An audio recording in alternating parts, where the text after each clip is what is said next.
আফসোসের বিষয়, দুনিয়ার কাজের জন্য আমরা শিডিউল তৈরি করি, কিন্তু যে আখিরাতে আজীবন থাকতে হবে সেই কাজের কোনো শিডিউল আমাদের কাছে নাই।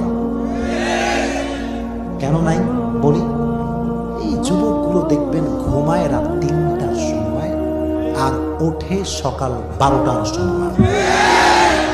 What is the meaning of this type of life man? জীবনে কোনো মানে হতে পারে? মানে নেই। তো এখন দেখেন, নামাজের ক্ষেত্রে সমস্যা এইটা। নামাজ যে আমাদের লাইফের একটা গুরুত্বপূর্ণ চ্যাপ্টার, গুরুত্বপূর্ণ একটা অংশ, এটা অনেকে বুঝেও বুঝতে চায় না। আর নামাজ ধরেও আবার কেন ছেড়ে দেয়, কারণটাকে বুঝতে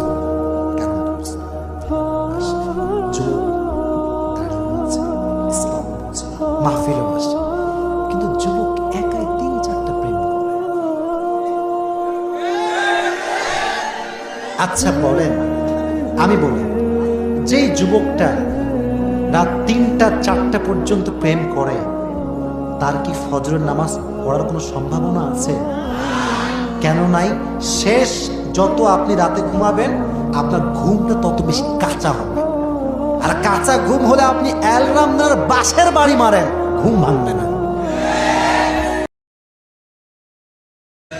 আফসোসের বিষয়, দুনিয়ার কাজের জন্য আমরা শিডিউল তৈরি করি, কিন্তু যে আখিরাতে আজীবন থাকতে হবে সেই কাজের কোনো শিডিউল আমাদের কাছে নাই।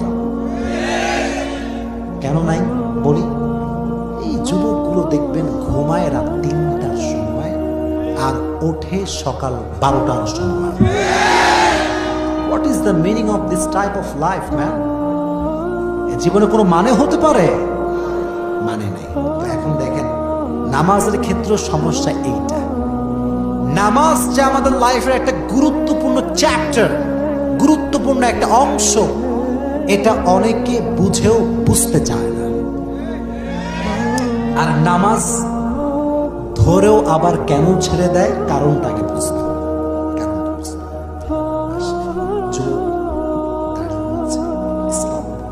মাহফিলে বসে, কিন্তু যুবক একাই ৩-৪টা প্রেম করে।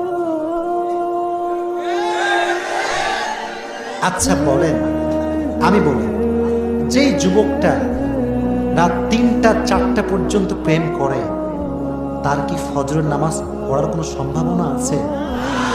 কেন নাই?